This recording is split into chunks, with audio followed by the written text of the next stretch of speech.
Hello everyone, welcome back to the channel. Today we are going to take on a topic that is always floating around the internet and always getting people confused or stuck in low quality infographics. Israel versus Saudi Arabia. Missile ranges, missile strength, and where people overestimate or underestimate both sides. And I want to make this simple. I want to keep the paragraphs short so you can breathe while you listen. And I want to focus on facts that are openly known and well-sourced in public domain research. And the goal is not to promote war or sides. The goal is to understand capability, in a calm and analytical way, because actual strategy in the real world is built on accuracy, not hype.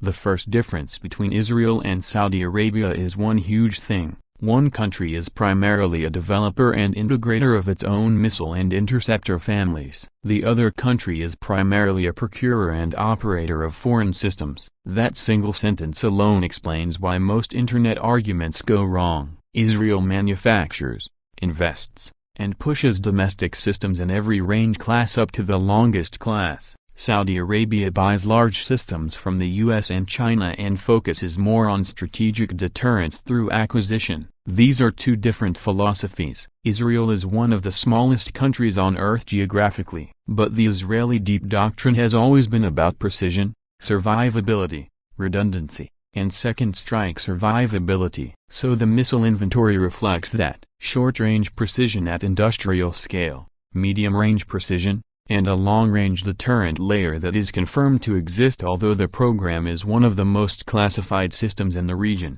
Israel has Jericho families, with Jericho 2 publicly known to be medium-range, and Jericho 3 widely assessed in open literature to be intercontinental class. Israel also integrates extremely accurate air-launched standoff weapons with ranges easily beyond hundreds of kilometers, which impacts real-world strike geometry more than people think. Because range numbers alone do not decide real battle value, precision and ISR and kill chain does. Saudi Arabia on the other hand is a huge land area, and its missile thinking is dominated by the need to protect wide geography, energy infrastructure, command centers, and monarchy continuity. So for decades Saudi Arabia bought big systems, the best known as the Chinese DF-3 family which Saudi Arabia purchased in the late 1980s. DF-3 was extremely long-range but very old and not accurate by modern standards. Later Saudi Arabia secretly purchased DF-21 variants. DF-21 is more modern, medium-range ballistic missile class. These missiles give Saudi Arabia strategic reach. But Saudi Arabia also uses American Patriot batteries and now THAAD to protect against incoming missiles. So Saudi Arabia is one of the largest customers for missile defense hardware ever. Now we look at the actionable comparison question. In pure range, the longest Saudi missile range is publicly understood to be around low to mid-thousands of kilometers. In pure range, the longest Israeli missile range is publicly understood to also be in that class or even possibly beyond. But here is where nuance matters. Range is not power. Range is only geometry. Accuracy plus survivability plus reliability is power. Range is only one element. Many internet charts show range like the only metric and they draw circles on a map. That is fun to look at, but that is not the real scoring system defense planners use. Israel has the strongest multi-layer missile defense stack in the world that is deployed and used operationally continuously. Iron Dome for short, David Sling for medium layer, Arrow 2 and Arrow 3 for long range, plus lower tier laser and higher tier radar fusion layers. Israel has more real-life shot data per month than almost any country in the world. That experience matters because actual combat hardens algorithms. Saudi Arabia uses Patriot in huge numbers. Patriot has been highly stressed in the real world versus Houthi launches from Yemen. It has had successes and failures. Saudi Arabia has THAAD 2,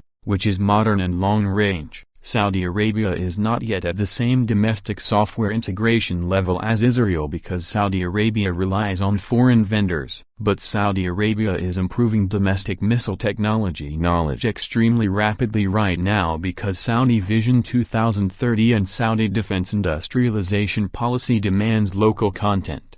Now we go into strike strength. Israel has high reliability precision strike air force capability. Israel has deep bench of precision munitions. Israel can generate very high sortie rates. Israel can battle manage over contested U. Israel has robust C4 Israel is an integrated kill web architecture power. Saudi Arabia has one of the largest air forces on earth by inventory count. Saudi Arabia has advanced American fighters like F-15S, F-15S, Eurofighter Typhoon. Saudi Arabia invests in standoff weapons, but Saudi Arabia still has gaps in the kill chain integration because Saudi Arabia historically outsourced much of the heavy lifting to foreign mission planning cells. Saudi Arabia is trending toward more independence now, but it is not yet at the same integration maturity as Israel. Israel has several land attack ballistic and cruise missile categories. The exact numbers and deployment patterns are classified, but it is public knowledge that Israel regularly fires standoff precision weapons at long range in actual operations. Saudi Arabia is not firing ballistic missiles regularly in combat. Saudi Arabia's ballistic missile use is almost zero in real operations.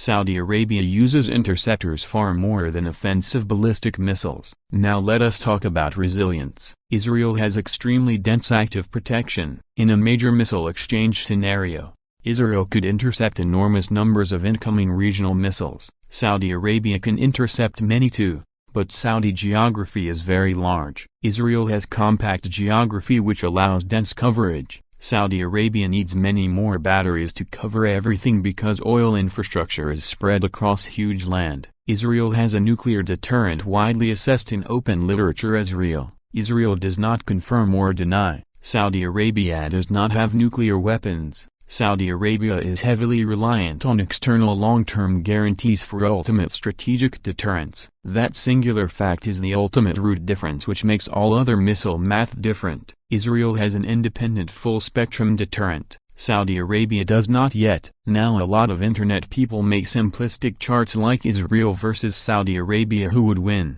That is a meme not strategy. Real-world force comparison cannot ignore alliances and security architecture. Israel is deeply connected to U.S. defense tech. Saudi Arabia is deeply connected to U.S. defense tech. Israel has deep defense cooperation with the U.S. Saudi Arabia also buys heavy from the U.S. Any conflict between those two would be so geopolitically destabilizing that every major great power would intervene to stop it long before missiles fly. So the best way to discuss comparison is purely technical capability in isolation, not hypothetical hot war. Now let us compare ecosystem depth. Israel has Rafael, EAI, Elbit and many prime contractors and subcontractors with decades of missile development. Israel exports missile defense and precision systems to many countries. Israel is a net innovation center. Saudi Arabia is becoming an innovation center. Saudi Arabia is building domestic factories. Saudi Arabia is signing JV agreements with major defense primes. Saudi Arabia is building a research base. Saudi Arabia wants 50% of all defense procurement to be domestic by 2030.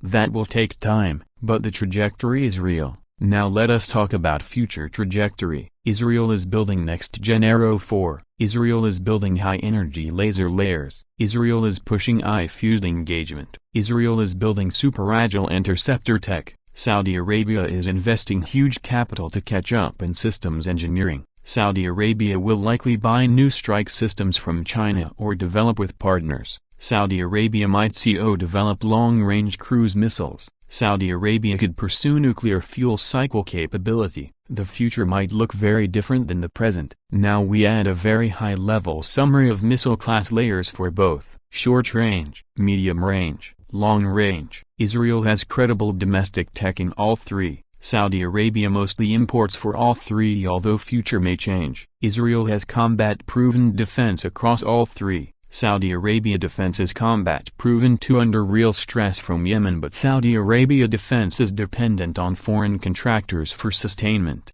So in conclusion the bottom line is simple. Israel missile strength is in integration quality and precision and defense depth and nuclear second strike deterrence. Saudi Arabia missile strength is in raw range from Chinese-sourced assets and large inventory of Patriot and future THAAD. Saudi Arabia is working to localize tech but is not yet fully sovereign in the missile field. Israel is already sovereign and is one of the top 4 or 5 missile powers on Earth in terms of software integration quality and layered defense maturity. This comparison is not moral, this comparison is not political, this comparison is technical. And the truth is that range without precision is old Cold War thinking. The modern game is kill chain speed, integration, sensor fusion, and survivability of C2 nodes. Israel is ahead there. Saudi Arabia is catching up with money and industrial policy. And the last point, capability is not intention. Capability is only the tools available. States choose when or if to ever use them. The right path is stability. The right path is deterrence that prevents war. The right path is tech that prevents miscalculation. And understanding the real numbers and real capability helps people not get hypnotized by memes.